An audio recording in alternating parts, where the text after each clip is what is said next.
The meeting room smelled faintly of coffee and sanitizer, the fluorescent lights buzzing just enough to make my temples throb. Greg leaned back in his chair, arms crossed, smirking like a kid who'd just won a game he wasn't supposed to play. "You're finished," he said again, as if repetition would make it stick. I could feel the weight of every family dinner, every ignored red flag, pressing down on me. My hands tightened around the folder I'd brought, receipts, emails, invoices, proof of everything. I met his gaze steadily. Not a flinch. "Not yet. If you're watching this, subscribe and comment where you're watching from." The irony wasn't lost on me. He thought I was powerless.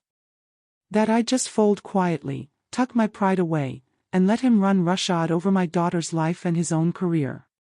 Little did he know, this was the moment I'd been building toward for months.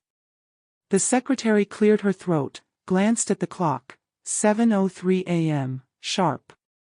"We'll start in 5 minutes, she said, oblivious to the tension humming between us like static electricity. I shifted in my seat, trying to keep my heart from racing too fast. The city outside, Naperville, was waking up, joggers along the river walk, the aroma of fresh bagels from the downtown deli wafting in the morning air, the metro trains clattering toward Chicago. Life was moving on, indifferent, while Greg thought he'd already won. But that statement, "You're finished," wasn't the end. Not for me. Not for him. I thought about the lease clause I'd uncovered last week, the HOA notices lined up, the small claims forms I'd carefully filled out with dates, dollar amounts, and signed proof. It was all here, in this folder, and I was ready to deploy it. Every legal lever, every documented boundary, was about to flip the script. If that sounds harsh, here's how we got there. I took a slow breath and felt the familiar chill of early September air through the cracked window. The room was quiet, except for the hum of the AC, the distant wail of a train horn, and the soft scratching of a pen as my daughter, Sophie, doodled nervously on her notepad. She looked to me, her eyes wide with hope and fear, and I squeezed her hand lightly. This wasn't just about proving a point, it was about protecting her. About showing Greg that arrogance had a cost, and that the law, when wielded carefully, could be a shield rather than a sword. And just like that, the first page of my revenge story was about to be turned. I leaned back in the office chair, the vinyl sticking faintly to my palms, and let myself breathe for a second. The hum of the fluorescent lights overhead felt almost comforting now, a steady drone against the chaos of thoughts buzzing in my head. My misbelief, the one I'd carried for decades, kept resurfacing, keeping the peace was safer than setting boundaries. Always had been, always seemed to work, until it didn't. Naperville mornings had their own rhythm. The faint hiss of the metro train rolling past the riverwalk. The smell of toasted bagels from the local Panera drifting into the neighborhood. The low, steady hum of my AC unit battling the early September heat. Life ticked on outside my little sphere of tension, indifferent to the storm brewing in my family. Yet inside, every interaction with Greg felt like a trapdoor waiting to open. I thought back to the countless small moments that should have warned me. Greg insisting on handling bills that weren't his to touch. Taking shortcuts with home improvements, leaving my daughter Sophie to cover overages with her own savings. I kept quiet at first, telling myself, it's easier this way. But every whispered complaint from neighbors, every missing receipt, every suspicious bank statement chipped away at that notion. Peace, I realized, had a price, sometimes an unacceptably high one. As I waited that morning, I felt my pulse in my wrists and neck. I could almost hear the calculator keys I'd pounded through late nights, the clicking of my laptop as I assembled the evidence like pieces of a puzzle. It was strange, how satisfying small victories felt even before they were won. Proof in my hand, I had a kind of moral armor I hadn't known I needed. I remembered standing in the grocery aisle at Jewel-Osco the week before, holding a carton of eggs and calculating how much Greg had mismanaged on lawn services alone. $1,200. And that was just one bill. The fluorescent lights above flickered for a moment, and I realized how often I'd let him play fast and loose with responsibility while I quietly suffered. There was anger in that realization, yes, but more importantly, there was clarity. I was also aware of the small comforts that had kept me going. My early morning drive-through coffee at Starbucks on 75th Street, the venti caramel latte, foam art swirled just right, the barista calling me by name. The neighborhood dog park, where Sophie and I would walk our golden retriever, Daisy, and watch other families laugh together. These small slices of normalcy reminded me why boundaries mattered. They weren't just rules, they were protections for the life I had built, the daughter I loved, and even the dignity of my own name. The tension coiled tighter when I thought about Greg's words again, "You're finished." He believed he had all the leverage. He didn't see the threads I had been quietly gathering: HOA notices ready to file, small claims forms meticulously filled, contracts and receipts stacked in chronological order. Legal pathways that, until recently, I had ignored, assuming confrontation would only make things messy. But now I saw they were my tools, not traps. And just like that, the first page of my revenge story was about to be turned. I leaned back in the office chair, the vinyl sticking faintly to my palms, and let myself breathe for a second. The hum of the fluorescent lights overhead felt almost comforting now, a steady drone against the chaos of thoughts buzzing in my head. My misbelief, the one I'd carried for decades, kept resurfacing, keeping the peace was safer than setting boundaries. Always had been, always seemed to work, until it didn't. Naperville mornings had their own rhythm. The faint hiss of the metro train rolling past the Riverwalk.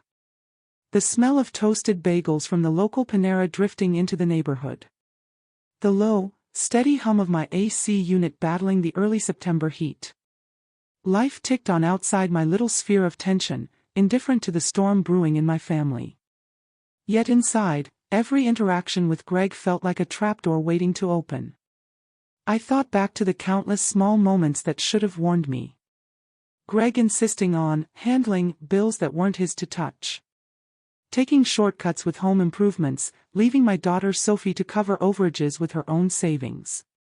I kept quiet at first, telling myself, it's easier this way. But every whispered complaint from neighbors, every missing receipt, every suspicious bank statement chipped away at that notion. Peace, I realized, had a price, sometimes an unacceptably high one. As I waited that morning, I felt my pulse in my wrists and neck. I could almost hear the calculator keys I'd pounded through late nights, the clicking of my laptop as I assembled the evidence like pieces of a puzzle. It was strange, how satisfying small victories felt even before they were won. Proof in my hand, I had a kind of moral armor I hadn't known I needed. I remembered standing in the grocery aisle at Jewel-Osco the week before, holding a carton of eggs and calculating how much Greg had mismanaged on lawn services alone. $1,200. And that was just one bill. The fluorescent lights above flickered for a moment, and I realized how often I'd let him play fast and loose with responsibility while I quietly suffered. There was anger in that realization, yes, but more importantly, there was clarity. I was also aware of the small comforts that had kept me going.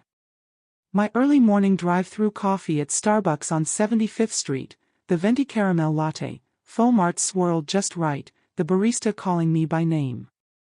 The neighborhood dog park, where Sophie and I would walk our golden retriever, Daisy, and watch other families laugh together. These small slices of normalcy reminded me why boundaries mattered.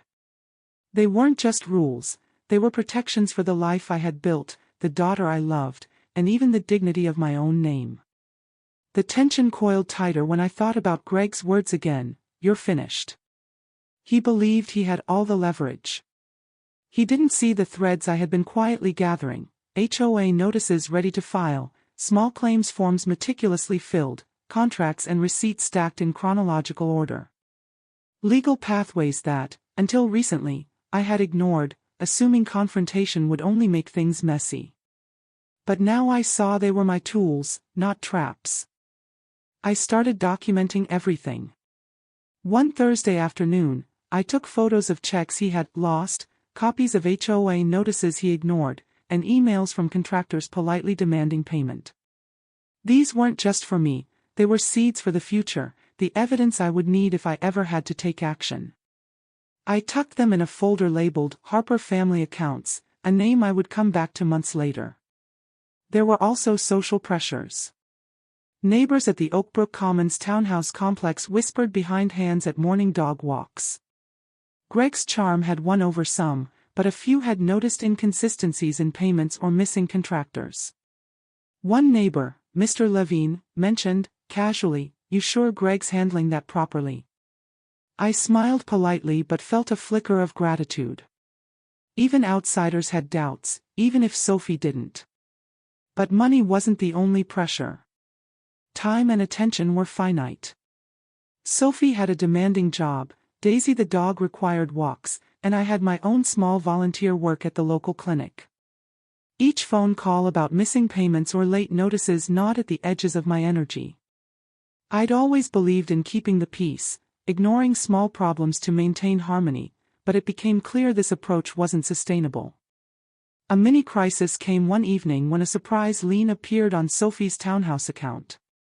A roofing company, unpaid for $1,800, had filed the notice with the county clerk. The letter arrived while we were having dinner, the aroma of roasted chicken filling the air, the AC struggling against the late summer heat. Sophie's eyes widened, the fork halfway to her mouth, as she read aloud. I felt my blood pressure spike. This wasn't about ego anymore. It was about tangible harm, about boundaries violated in a way that could cost us thousands and legal headaches if ignored. During that same week, I found a throwaway email from Greg, marked 6 months prior, saying, "Sophie doesn't need to know yet. Mary's harmless." Harmless. I read it 3 times before I realized the insult buried in it. Harmless. He underestimated me. He thought I'd stay quiet. That misbelief, that tendency to keep the peace at all costs, had been his advantage. Which brings us to the plan I should have made sooner. I began researching legal avenues, small claims court, HOA filings, lien reversals, and even contract clauses that could hold him accountable. I made phone calls to the county clerk's office, drafted letters, and consulted online guides about consumer protections in Illinois.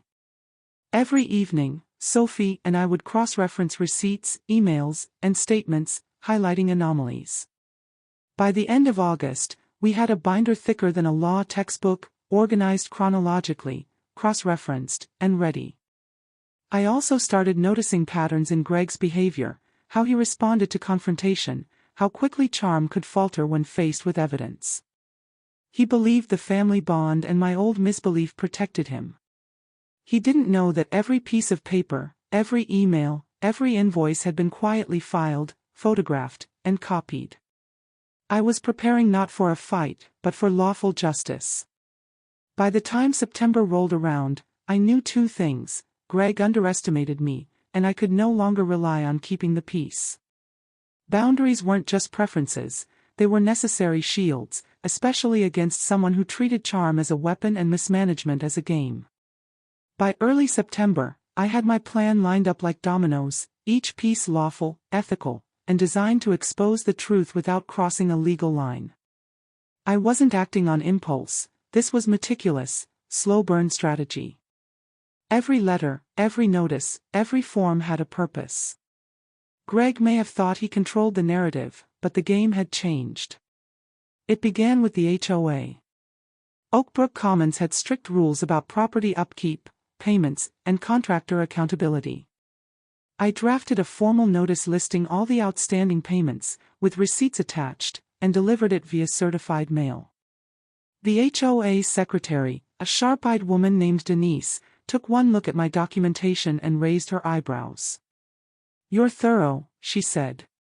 "I'll put it on the board agenda." That board meeting was scheduled for 2 weeks before the first lien hearing.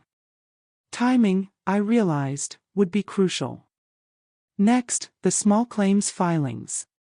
I went online through the Illinois court portal, filling out forms for multiple claims against Greg. Each invoice, from landscaping to roofing to minor repairs he'd promised to cover but never did, was accounted for. Filing fees totaled $145, which I paid out of my own savings. Every date, amount, and vendor was double-checked. I even included a summary sheet, a timeline showing how payments had been delayed or ignored. The idea wasn't just to win, it was to create an airtight record that could not be contested without exposure of his negligence. Sophie helped me organize everything. She had a knack for digital filing and cross-referencing emails. One evening, in our townhouse kitchen with the AC humming and Daisy curled at our feet, Sophie said quietly, "Mom, this is a lot. Are we sure we're doing the right thing?" I smiled, placing a hand on hers. "It's not just right, it's necessary. Peace doesn't protect us anymore. Boundaries do." That moment cemented my resolve. I also scheduled meetings with a local legal aid consultant, not for representation, but for guidance on procedural accuracy. Every letter, every notice, every small claims form was checked to ensure compliance with Illinois statutes. I didn't want to give Greg any legitimate loophole to escape accountability. Lawful, structured, unassailable, that was the promise I was setting in motion. There were secondary measures too. I requested records from the county clerk's office, confirming the status of liens and judgments. I checked vendor contracts for clauses I could enforce. Even the emails Greg had carelessly CC'd me on months earlier became tools, showing his intent and repeated mismanagement. Each piece of evidence was a stepping stone toward exposing him without ever resorting to threats or public shaming. The timer was crucial. Labor Day weekend was approaching, giving me a natural deadline. Payments were due, board meetings were scheduled, and the county clerk's office would process filings before the end of the month. If executed correctly, everything would align, proof, legal notices, and timing all converging. I marked dates on my calendar, color-coded the steps, and made sure Sophie and I could both reference them quickly. Then came the first pushback. Greg noticed the HOA notice before it was officially submitted. "Mary, you don't understand how this works," he said, his tone a mix of irritation and forced calm. "These things take months. You're wasting your time." I let him talk, nodding politely, while thinking, he just doesn't realize I've already lined up every domino. His confidence made him predictable. Every sneer, every dismissive remark was a clue. I also anticipated the social backlash. A few neighbors had been friendly with Greg from early house parties, so I braced for whispers or subtle criticism. But I decided early on, transparency and accuracy beat gossip. If anyone questioned my actions, I had receipts, emails, and board-approved notices. No opinion mattered more than documentation. The last piece was internal, my own mindset. I had to shed my old misbelief entirely. Keeping peace for the sake of comfort had left Sophie vulnerable and allowed Greg to believe he could act with impunity. Now, peace would come after boundaries were enforced, not before. I made a quiet vow: every move would be deliberate, ethical, and traceable. No shortcuts, no emotion-driven retaliation, just clear, lawful strategy. By the end of that week, the setup was complete. The HOA notice was filed, small claims forms submitted, receipts organized, contracts verified, emails printed, and county records requested. Sophie and I reviewed everything over dinner, the smell of roasted chicken and simmering vegetables filling the kitchen. Daisy slept at our feet, oblivious to human drama. "I guess we wait now," Sophie said, nervously stirring her mashed potatoes. "No," I replied, my voice firm. "We don't wait. We monitor. We follow up. Every form, every date, every rule, we execute. That's how you win without breaking the law." And with that, the plan was no longer just theoretical. It was a living, breathing sequence of actions, all lawful, all precise, and all designed to make Greg face the consequences of his arrogance and negligence. Every domino had been lined up. All that remained was to push the first one, and watch the chain reaction begin. Then the pushback started. The first sign that Greg wasn't going to go quietly came on a Tuesday morning. I was at Jewel-Osco, standing under the harsh fluorescent lights while comparing contractor receipts, when my phone buzzed. It was a text from Sophie. "Mom. HOA called. Greg's claiming you're harassing him. They asked him to provide proof against your claims." I froze mid-reach for a carton of eggs. The grocery aisles suddenly seemed narrower, tighter, the hum of the AC like a spotlight on my panic. This was the first complication: social pushback. Greg was framing my lawful actions as personal attacks. Suddenly, neighbors I'd counted on for subtle support were calling with cautious questions, their tones polite but loaded with suspicion. "Are you sure about this?" one asked, voice low, as Daisy nudged their legs in greeting. My evidence didn't matter yet. Perception was shifting, and perception could delay the dominoes. Then came the surprise lien. I'd already anticipated HOA disputes, but a contractor I hadn't accounted for filed an urgent lien with the county clerk, $950 for gutter repairs Greg had promised to cover. The email arrived just as Sophie and I were reviewing our ledger at the kitchen table, the AC humming over our quiet mutterings. She read it aloud, her voice tight. "Mom, he didn't even mention this one." I felt my chest tighten. Another domino, unexpected, another variable. I took a deep breath, counting to 10. Panic didn't solve anything, methodical tracking did. I added the new lien to our binder, adjusted timelines, and noted that I'd need to file a motion to contest it if Greg didn't settle. Every setback now had a response, every complication a documented solution. The tension mounted, but my resolve hardened. Next came public perception. The HOA sent a polite but cautious letter to the neighborhood, warning that a dispute was underway. Greg's charm worked its usual magic. Some neighbors whispered sympathy, some judgment. I fielded phone calls from friends I'd known for decades. "Are you sure you want to do this, Mary?" one said. "It's going to get messy." I reminded myself, documentation, timing, lawful execution. Gossip could be ignored, evidence could not. Greg himself escalated. One Saturday afternoon, he cornered me near our shared mailbox, hands in his pockets, leaning slightly forward. "You really think the law is on your side?" he asked, voice dripping condescension. I kept my gaze steady. "I'm not thinking," I said. "I know." He scoffed and walked away, leaving the faint smell of his cologne behind. Predictable arrogance. Every verbal taunt was fuel for my strategy, because it showed me exactly how far he underestimated me. Even with my planning, the complications weren't just external, they were logistical and emotional. Sophie had late shifts, Daisy needed walks, and I had errands and volunteer hours at the local clinic. Keeping the schedule tight while monitoring deadlines for HOA, small claims filings, and county liens became a balancing act. I found myself at 6 a.m. Starbucks, venti caramel latte in hand, laptop open, reviewing timelines while commuters hustled by. By midday, I was at the county clerk's window confirming lien statuses, and evenings were spent cross-referencing emails with Sophie. Then came a mini-reveal that shifted my perspective. While reviewing emails from Greg's contractors, I found a message he'd accidentally CC'd me on months earlier. Subject line, payment schedule, Sophie account. Inside, he wrote, "Don't worry, Mary won't notice. She's too busy keeping peace to question me." I stared at my screen, a shiver running down my spine. For months, he had assumed I'd stay passive.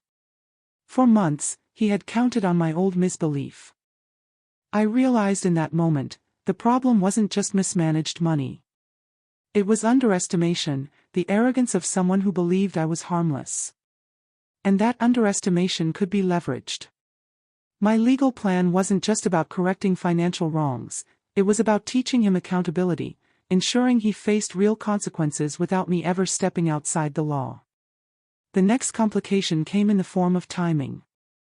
Several small claims court dates were scheduled for late September, overlapping with HOA hearings and lien disputes. A misstep could delay everything, weakening the domino effect I had painstakingly set up.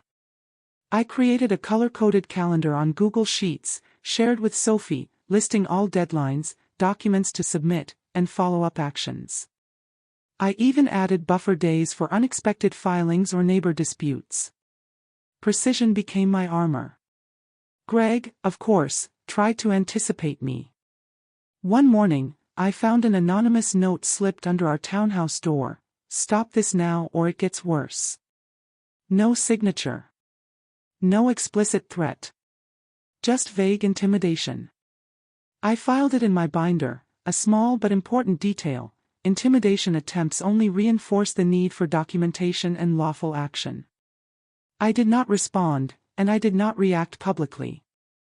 Evidence, not emotion, would drive the outcome. Even minor social complications demanded attention. Some neighbors began whispering in the dog park, where I often walked Daisy with Sophie. A casual remark about family drama or HOA complaints could have undermined our credibility. I made mental notes of every encounter, every tone, every comment, and logged them in a small notebook.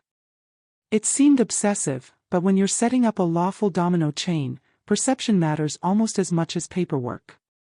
By the end of September, the cumulative effect of all these complications, social pressure, surprise liens, miscommunication attempts, intimidation notes, was almost overwhelming. I had sleepless nights, wondering if a single overlooked document could unravel everything. And yet, each complication strengthened my resolve. I could see the dominoes more clearly now. Every obstacle was also a clue, every challenge an opportunity to test my plan's robustness. The final complication that month came unexpectedly during a quiet Sunday morning at home. Sophie called from her office. "Mom, I just got an email from Greg. He's trying to pay one of the liens, but he's sending it through a different account, hoping to obscure the paper trail." I felt a mix of irritation and satisfaction. He was scrambling. He was reacting to my moves. And the documentation I had amassed ensured that any attempt to manipulate payments could still be traced. That was the turning point. I realized I'd been treating the problem as financial mismanagement alone. That was only half the battle. The real issue was Greg's entitlement, his assumptions about passivity, and his belief that charm could substitute for accountability. If I reframed the plan to address these underlying behaviors, using timing, legal mechanisms, and careful public exposure, then my dominoes could fall exactly as intended. That's when I realized I'd been looking at the wrong problem. By the end of September, after weeks of tracking, filing, and double-checking every receipt and email, I realized something crucial. My initial goal, simply to stop Greg from mismanaging funds, wasn't enough. I had been reactive, responding to each new complication, but the real issue was broader. Greg's arrogance wasn't just financial, it was behavioral. He believed charm and intimidation could shield him from accountability. That mindset had to change, lawfully and unambiguously.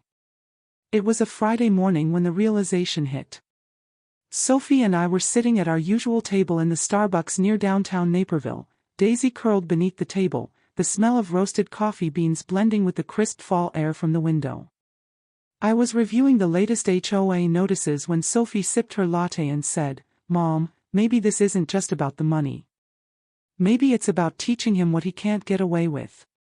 Her words were simple, but they crystallized the entire plan. I took a slow breath, feeling the hum of the city around me, joggers on the sidewalk, distant metro trains rattling past, the subtle chatter of early commuters. All of it felt like background music to my newfound clarity. I needed a public stance, something observable, undeniable, and grounded in law. Private letters and filings were important, but now I needed him to hear, see, and recognize that boundaries were real. The first step was the HOA board meeting. I requested to speak publicly, presenting all evidence in a clear, factual way: receipts, contracts, missed payments, and correspondence. No emotion-driven attacks, just data.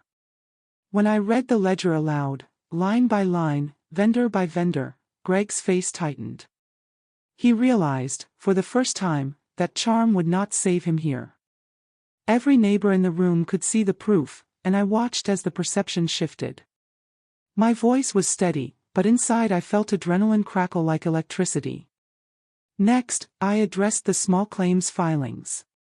Instead of quietly submitting them and waiting, I contacted the clerk to ensure each claim was properly scheduled and confirmed, highlighting the liens that Greg had tried to obscure. Publicly stating that these filings existed, with their official dates and amounts, created a paper trail that could not be contested. Every step was transparent, lawful, and deliberate. I also set a personal boundary, one I hadn't enforced before. I told Greg directly, in a firm but calm tone, I will not ignore future mismanagement.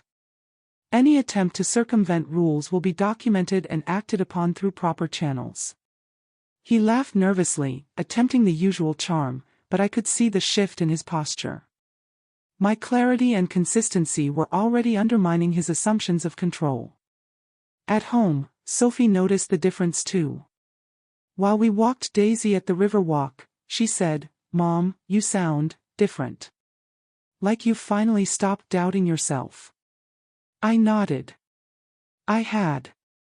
That internal shift, understanding that lawful, consistent boundaries were more powerful than passive peacekeeping, was as important as any legal mechanism. I also refined the timeline. Every pending lien, HOA hearing, and small claims date was now aligned strategically. By controlling the sequence and public exposure of the filings, I could maximize impact while maintaining full legality. It was chess, not checkers. Each move considered, each domino ready to fall in the precise order that would ensure accountability. Finally, I embraced the idea that patience was a weapon. Every complication, every rumor, every pushback from neighbors or Greg himself, was just a part of the process. I no longer reacted emotionally. I observed, documented, and adjusted. My misbelief, keeping the peace at all costs, had been replaced by a principle: enforce boundaries consistently, lawfully, and transparently. That mindset, I realized, was the real game changer. So I stopped asking for permission and started following the rules, every single one. Every filing, every notice, every public stance was executed with precision. Greg's arrogance was now facing the slow, inevitable force of law and accountability. And for the first time, I understood fully, the goal wasn't just to protect Sophie's finances. It was to enforce a standard of behavior, to teach accountability, and to reclaim my own voice as a mother who would no longer be underestimated. That morning, as I closed my laptop and looked out at the Naperville skyline, I felt something I hadn't felt in years: calm, focused, and ready. The mid-game was set. The dominoes were lined up. And I knew exactly where to stand when the first one fell. The first morning of execution felt like stepping onto a chessboard, each square carefully calculated. I started with the HOA notices. Denise, the HOA secretary, had already flagged my submissions for the board. I arrived early, the crisp fall air of Naperville brushing against my jacket as I walked up to the Oakbrook Commons clubhouse. Inside, I presented the compiled binder, organized chronologically: receipts, contracts, emails, and previously ignored lien notices. The board members nodded as I laid out each item, and I could see Greg's usual confident grin falter. Next came the small claims filings. I returned to the county clerk's office with copies of all documentation, confirming that each claim was scheduled for hearings within the same month. I paid additional filing fees totaling $145, making sure every date, amount, and vendor was properly recorded. I even double-checked that the contractor's statements had matching signatures, ensuring airtight evidence. Every clerk I spoke with acknowledged the completeness of my submissions. Nothing could be dismissed or misrepresented. One step at a time, I moved through the timeline I had created. I followed up on the surprise lien for the gutter repairs. Filing a motion to contest, I included a complete payment history, pointing out Greg's previous failures to fulfill promises and attempts to obscure payments. The county clerk's office confirmed receipt, stamping it officially. That motion alone forced him to respond directly, creating a documented admission of his prior mismanagement. Meanwhile, I coordinated with Sophie to monitor Greg's attempts to divert or conceal payments. Using the email and bank statements I had carefully archived, we tracked each transaction. When Greg tried to make partial payments through alternate accounts, Sophie forwarded the records to me, and I immediately incorporated them into the legal files. Transparency and accuracy became our shield. I also reinforced public boundaries. At the HOA hearing, I read aloud every line of the ledger, making sure neighbors could see and hear the facts. Greg sat beside Sophie, muttering under his breath, but the evidence was undeniable. The HOA board voted to uphold all pending notices and confirmed that any future noncompliance would result in penalties. The room's hum of agreement was almost like applause. Even routine steps became part of the execution. I confirmed all small claims court dates by phone, printed reminders, and scheduled follow-up calls to ensure no filings were delayed. Each time I stepped into an office, county clerk, HOA, or contractor, I carried copies of every document, all signed and verified. My binder had grown thick, but it was a testament to preparation and lawful diligence. One afternoon, I met with a legal aid consultant for final verification. Sitting in the small Naperville office, the consultant flipped through the binder and nodded. Everything is properly filed. The chain of evidence is clear. He cannot claim ignorance. That affirmation, simple as it was, reinforced my confidence. Every move had been meticulous, ethical, and legally binding. I also made personal declarations. When Greg confronted me in the townhouse hallway, insisting I was overreacting, I calmly reminded him of the filings, the HOA approval, and the small claims dates. I spoke slowly, clearly, with no room for misinterpretation. Every action I've taken follows the law. There is no loophole. Future mismanagement will only strengthen these claims. His sneer wavered, replaced with a flicker of uncertainty I had never seen before. By late September, the plan had fully transitioned from paper to action. Each domino, HOA notice, small claims filing, lien motion, documented communications, was in motion. Every piece of evidence I had cultivated for months now worked collectively, forming a system that exposed Greg's behavior lawfully and irrefutably. I thought that would be the end of it. I was wrong. For a brief, shining moment, it felt like the dominoes had all fallen perfectly. HOA penalties were upheld, small claims filings were scheduled without objection, and the surprise lien had been contested successfully. Sophie even texted me that morning, "Mom, it's finally happening. He's actually sweating this." I allowed myself a small smile. Finally, my meticulous, lawful plan was producing results. Greg, predictably, tried to maintain a veneer of calm. He showed up at the HOA board with forced charm, shaking hands and laughing nervously. But the evidence was undeniable.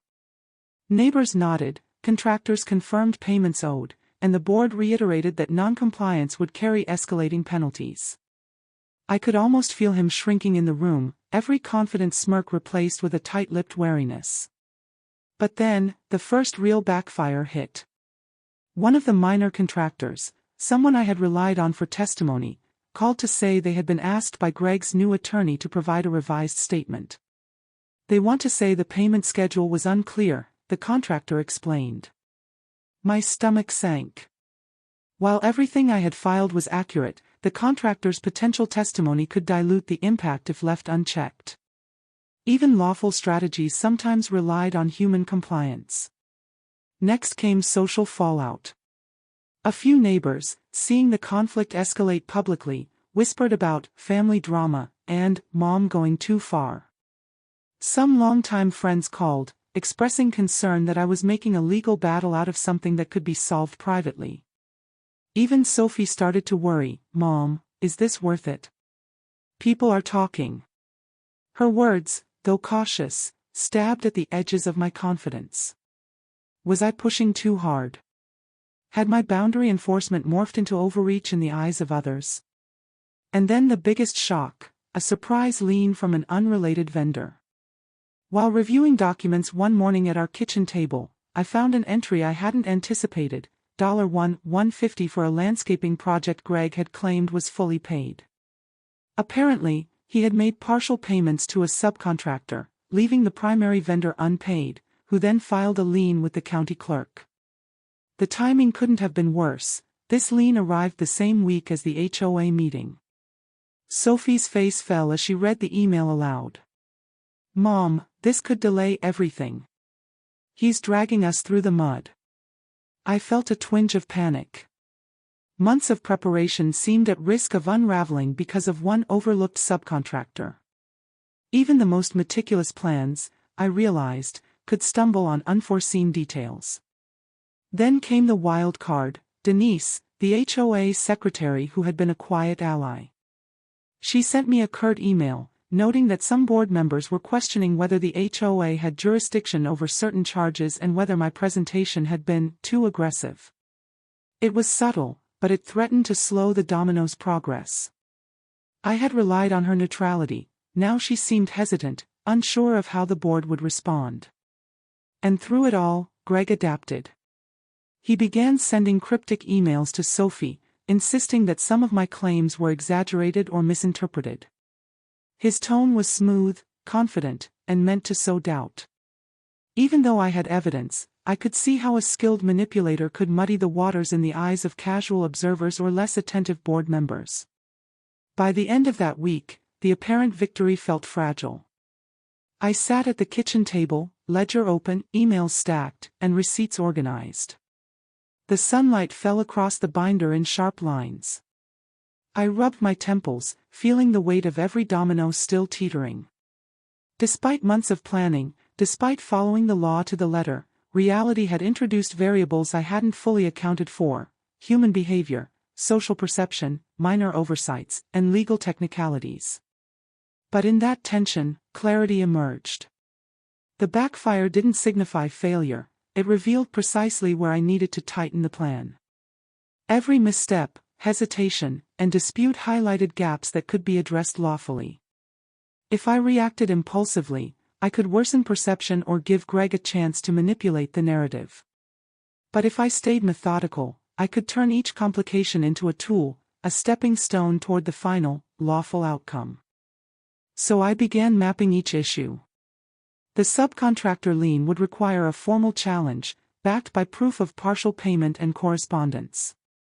The HOA hesitation would be addressed by submitting supplementary documentation and clarifying the timeline publicly. Social backlash. Fact-based transparency would neutralize gossip.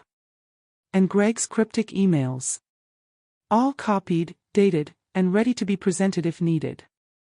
The apparent victory had faltered, but the backfire was instructive. Every challenge pointed to one truth: precise, lawful, and documented action wasn't enough if I didn't anticipate the secondary dominoes: human unpredictability, social pressures, and minor oversights. Each complication was a puzzle piece, leading to the next step in a more refined, airtight strategy. Until one line in an old message changed everything. It was buried in the folder labeled Harper Family Accounts, an email Greg had sent to his contractor 6 months prior, accidentally CCing me. He wrote, "I've mismanaged some payments, but no one can ever trace it back if I adjust the invoices." That single sentence illuminated his core vulnerability: overconfidence and sloppy attempts at concealment. He had left a legal breadcrumb trail, unintentionally exposing himself. Now I knew where to focus, and how to pivot. The backfire wasn't the end, it was the hinge that would let me swing the plan to full effect.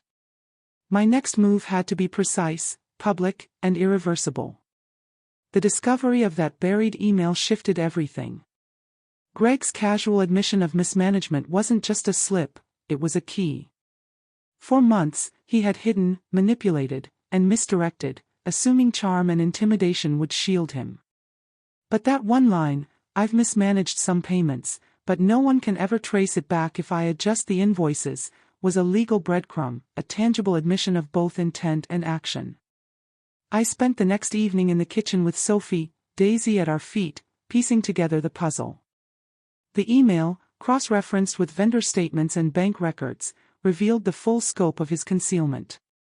A minor adjustment in invoices here, partial payments there, and suddenly the small discrepancies became a clear pattern of intentional mismanagement. I highlighted each instance, linking them to the HOA notices and pending small claims filings.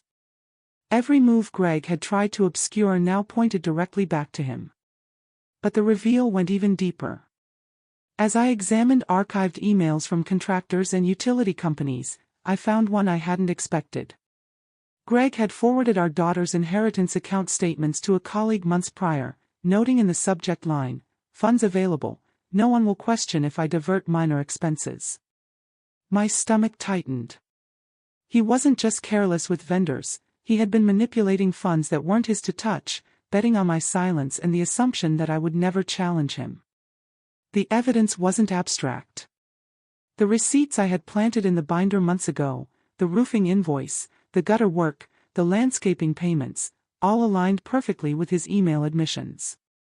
Every piece, every Chekhov's gun I had carefully catalogued, now converged to expose the full scope of his mismanagement.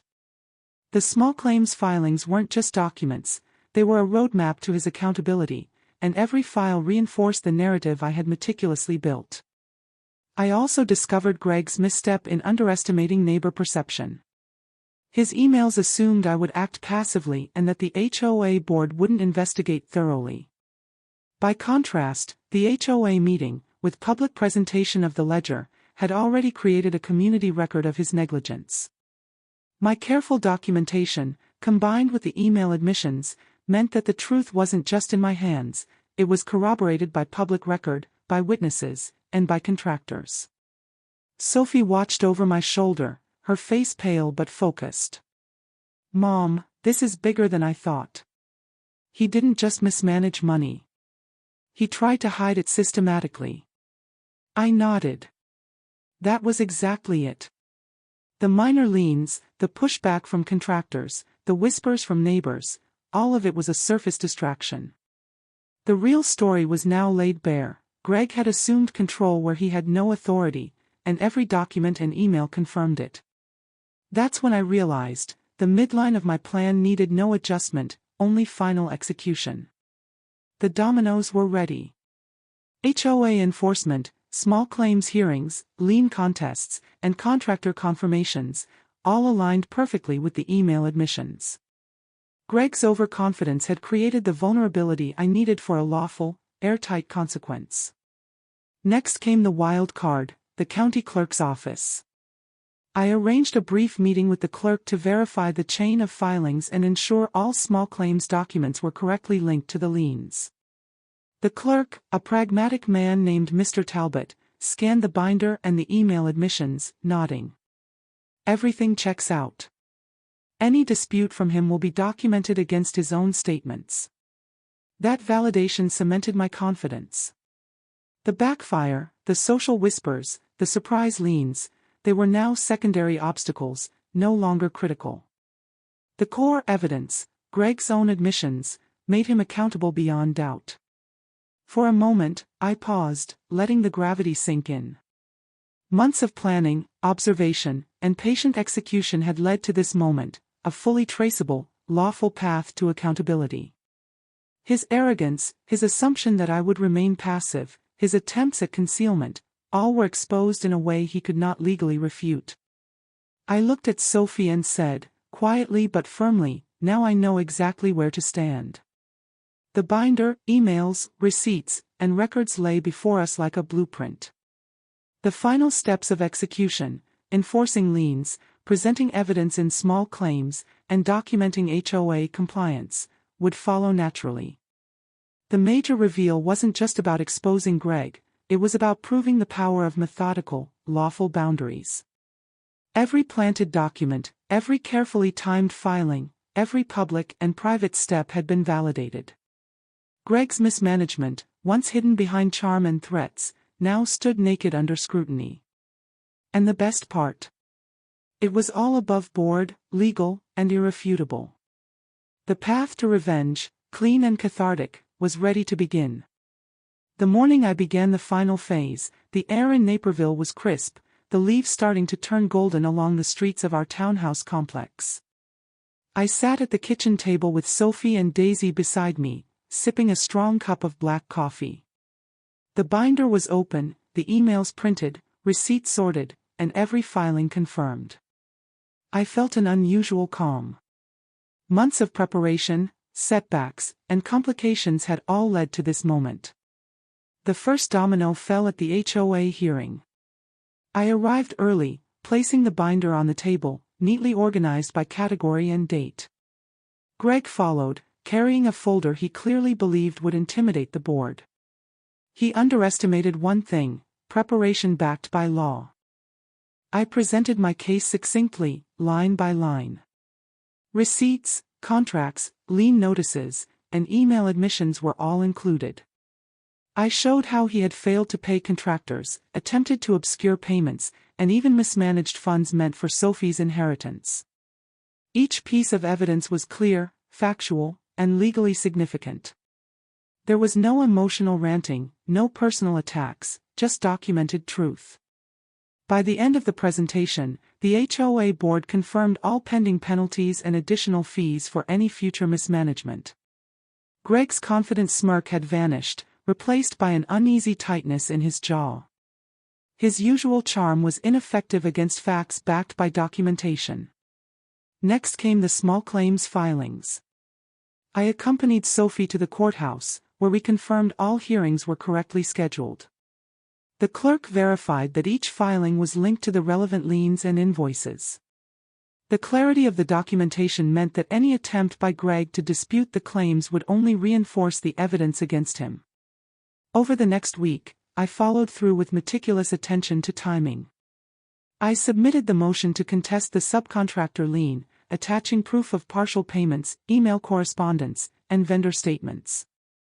The county clerk accepted the motion, officially challenging the lien. Greg was forced to respond directly, creating a recorded admission of past mismanagement. Every filing, every submission, every step was visible in the public record. Then came the public stance moment that truly defined the turnaround. I contacted a local Naperville reporter who covered community and HOA matters, requesting a factual summary of the dispute. I provided all documentation without embellishment: receipts, emails, filings, HOA votes. Within days, the story ran in the local paper. Greg's reputation, already strained in our townhouse community, began to reflect his actions. His mismanagement, once hidden behind charm and assumptions of silence, was now exposed to neighbors, colleagues, and anyone who had trusted him professionally. Meanwhile, Sophie and I maintained a careful distance from emotional reactions. Every phone call, every email, every meeting was documented. When Greg tried to send cryptic messages suggesting some of my claims were exaggerated, each was archived and prepared for presentation if needed. His own words now supported the legal and factual framework of accountability. By mid-October, the final dominoes fell into place. HOA penalties were enforced, liens were corrected, and small claims hearings confirmed obligations. The paperwork created an undeniable trail. Greg had attempted to conceal payments, mismanaged family funds, and now faced lawful consequences for his actions. The adrenaline of anticipation gradually gave way to a calm resolve. I remember sitting in our kitchen one evening, Daisy lying at my feet, Sophie beside me, and realizing the full extent of the impact. Greg's career had slowed. The exposure in the local community meant colleagues were now questioning his judgment and reliability. His reputation, which had fueled his arrogance, was now tempered by accountability. I didn't gloat. The law had done the work, and my goal of teaching responsibility and protecting Sophie's inheritance had been achieved. The catharsis wasn't just in watching him face consequences, it was in reclaiming my own agency. For years, I had allowed the belief that keeping the peace was safer than enforcing boundaries to dictate my actions. That belief had made me passive, underestimated, and vulnerable. But now, using lawful, ethical means, I had established clear, enforceable boundaries and protected what mattered most without breaking the rules or resorting to malice. One final, minor step tied everything together. I sent certified letters to each contractor, thanking them for their cooperation and confirming the resolution of outstanding payments. These letters served two purposes: reinforcing the documentation for legal purposes, and publicly closing the loop on any perceived dispute. It was neat, lawful, and satisfying. Even Greg attempted a last-minute negotiation, sending a message proposing partial payments outside the court schedule. I forwarded the message to the Small Claims Court and HOA, ensuring it was officially recorded. His attempt at backdoor resolution only reinforced the legal chain of accountability I had established. By November, the situation was fully stabilized. HOA compliance was complete, liens were settled or corrected, and small claims hearings had resulted in rulings favorable to Sophie. Greg's attempts to manipulate perception or delay outcomes were exhausted.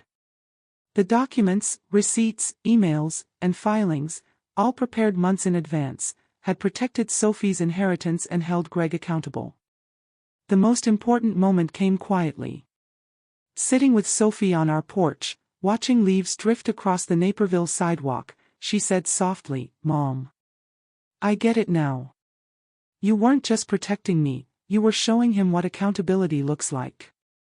I nodded, feeling a calm, measured satisfaction that had nothing to do with revenge in the traditional sense. The law, clear boundaries, and careful planning had done the work. In the end, the clean, ethical, and lawful approach achieved more than I could have hoped. Greg faced consequences proportionate to his actions, Sophie's inheritance remained secure, and I discovered a new belief: silent tolerance may feel safe, but firm, documented boundaries are stronger. The adrenaline faded, replaced by quiet satisfaction. Months of preparation, setbacks, and complications had converged into an outcome that was undeniable, lawful, and ultimately cathartic. For the first time in years, I felt fully in control, not of Greg, but of the boundaries I had the right to enforce. And in that stillness, I knew the dominoes had all fallen exactly as intended. By late November, the dust had settled, but the echoes of the legal dominoes were still reverberating through Naperville. The HOA confirmed that all penalties had been enforced, liens corrected, and outstanding payments addressed. Greg's mismanagement had been documented publicly and lawfully, and for the first time, the townhouse community saw him in a new, accountable light. His usual swagger was gone, replaced by a careful, measured demeanor whenever neighbors mentioned the dispute. Sophie and I were relieved, but the social ripples were palpable. Some neighbors approached cautiously, apologizing for initial whispers and gossip.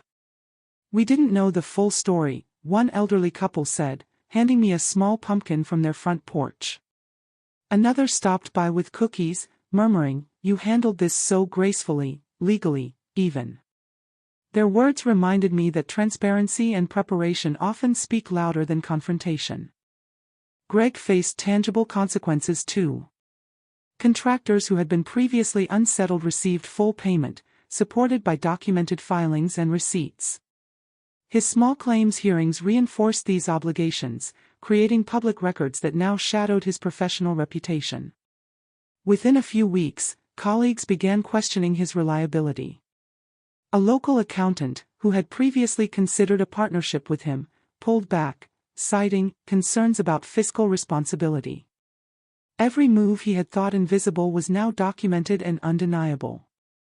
At home, Sophie and I spent quiet evenings reviewing the ledger together, ensuring every filing, payment, and notice had been resolved.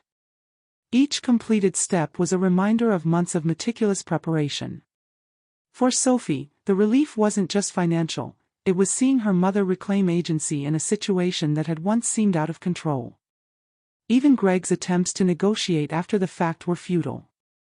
Certified letters and court documentation meant there was no backdoor for manipulation. Every email, every motion, every filing had been archived.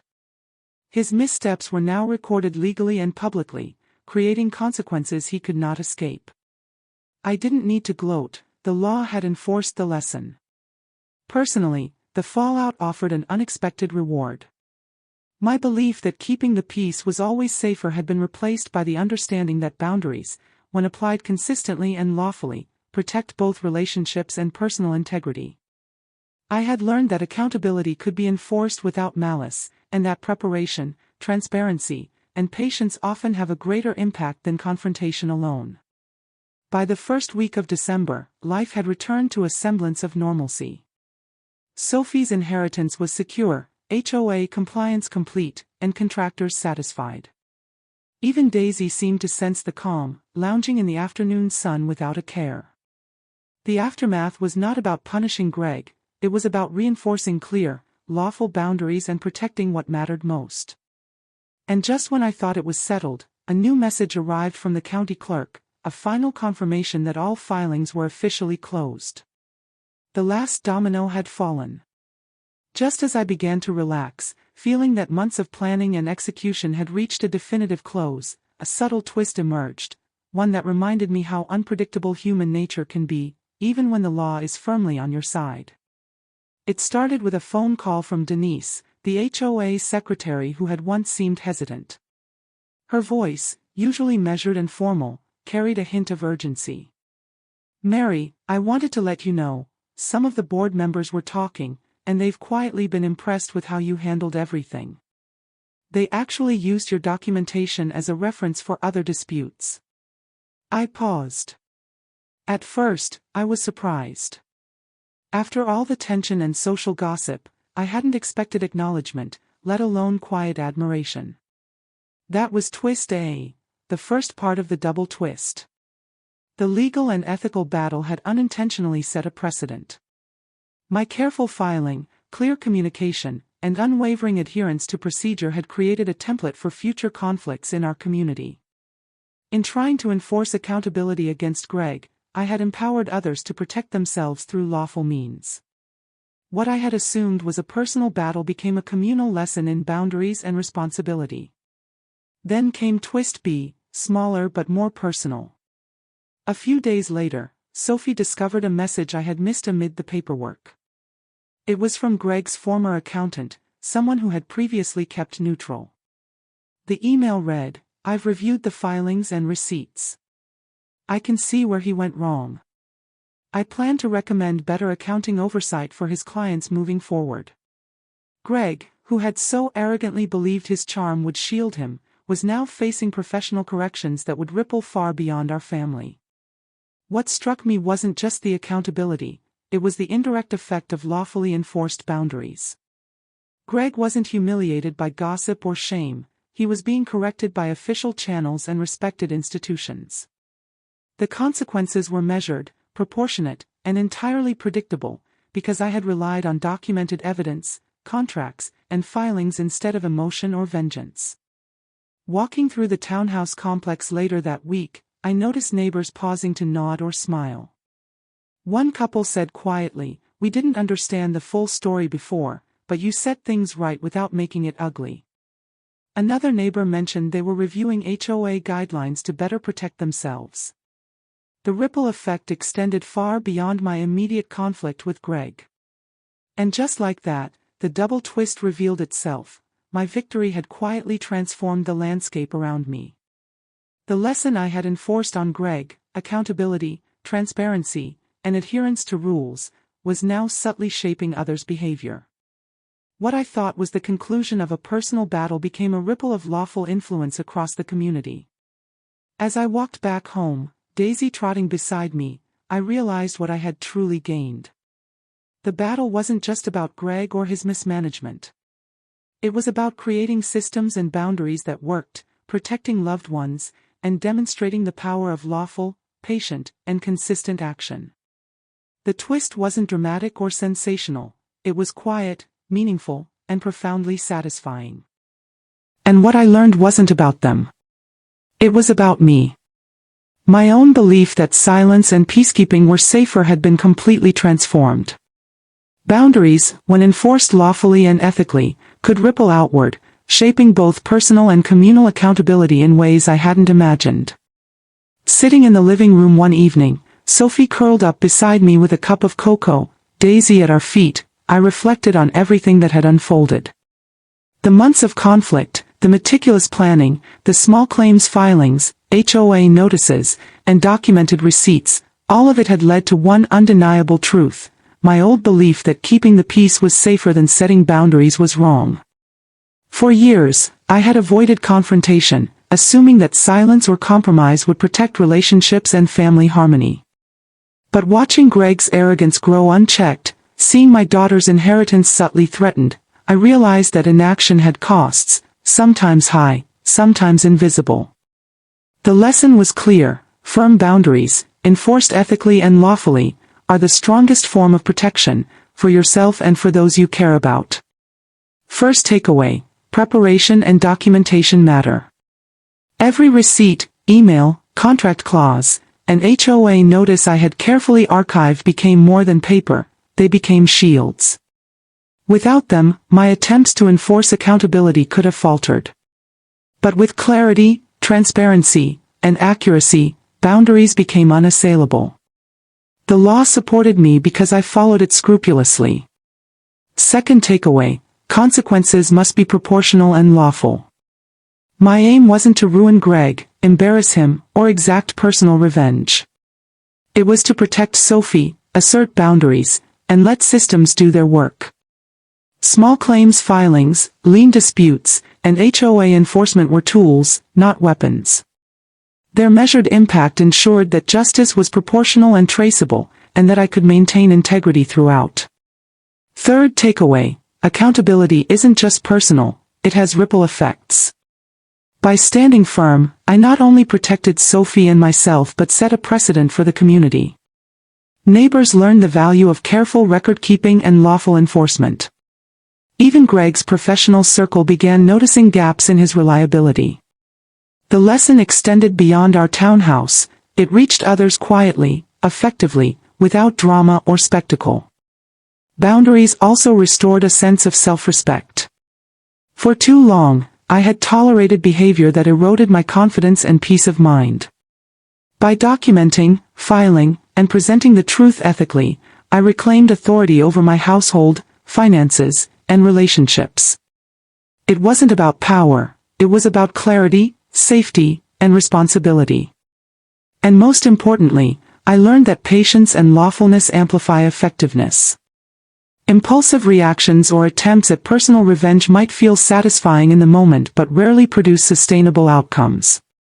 Careful, step-by-step adherence to rules, combined with clear documentation, builds consequences that are lasting, predictable, and respected. I could see Sophie absorbing these lessons too. "Mom," she said softly one night, "I think I understand now. Setting boundaries isn't mean. It's smart. And it protects people who matter." Her words mirrored my own transformation. For both of us, the conflict had become a practical classroom in ethics, strategy, and responsibility. Here's the visual I want you to keep: our kitchen table, late afternoon sunlight streaming across the ledger, receipts, and emails neatly arranged. Daisy lying at our feet, Sophie beside me, and a sense of calm authority in the air.